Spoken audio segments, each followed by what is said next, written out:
السلام عليكم ورحمة الله وبركاته. مساء الفل الناس الكل، ومساءك حالي انت المربي الغالي. طبعا يا شباب، اليوم موضوعنا عيش عن الحمام الحضان والتحضين.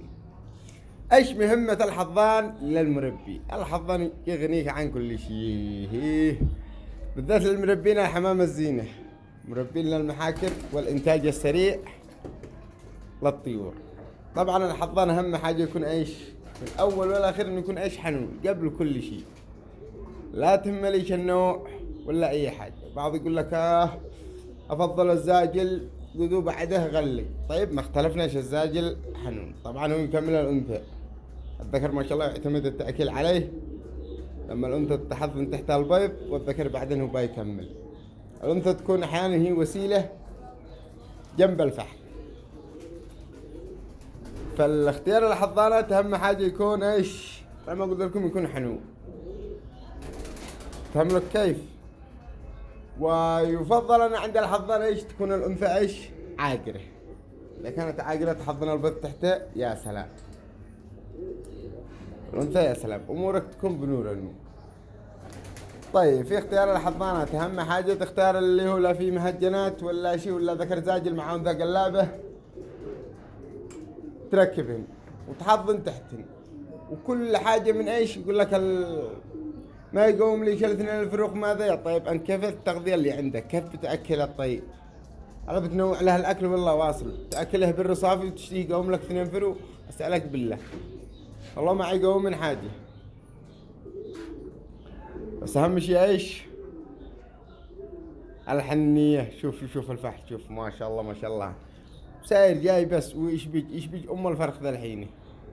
يلا لاحقنا بس بعد ولا تفلتن له وياكلهن ذا الحين. شوف يا المربي، شوف اهم شيء ايش؟ حنية في الفحل.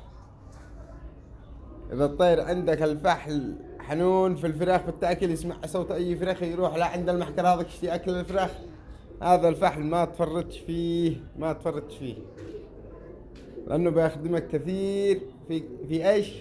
شوفه، وهذا زوجها شوف حضانه. هذه الانثى ما شاء الله تبارك الله. يا اخي كم مازنه معاتنا فراخ، طرحنا لها 3 فراخ. شوف ما شاء الله تبارك الله. رزقك يا اخي مازنه، رزقك. هذا الزوجه الثانيه صار كم معها 5 فروق. عدل هنا عدل الانثى يا استاذ مازنه. واكلين قلت لك يعني حاجه بشور وقول. حضانه يعني تعتمد على ترجم البيض تحتين وانت راكن يقوم لك حتى 10 كامل. هذه كلها ما شاء الله ذكر زوج من المعدوم ما شاء الله. شوف الزوج هذا حنون تعتمد عليه. هذه انثى ما شاء الله قلابة عاقرة طبعا. شوف تقوم الاثنين الفراخ. هذه وهي لوحدها بتأكل ما شاء الله تبارك الله. شوف تشبجي على الفرخ. يلا شبجيه. تقوم 2 فراخ نفاخة. النفاخ بالذات هذه الفصيلة يشتي لها حضان أكال وحنون، يعني يكون يأكل واصل. ما شاء الله تبارك الله. ما شاء الله ما شاء الله. شوف يا المربي ها امش يلا تنصلك ما شاء الله. الزاجل مقوم 2 فراخ بخارية.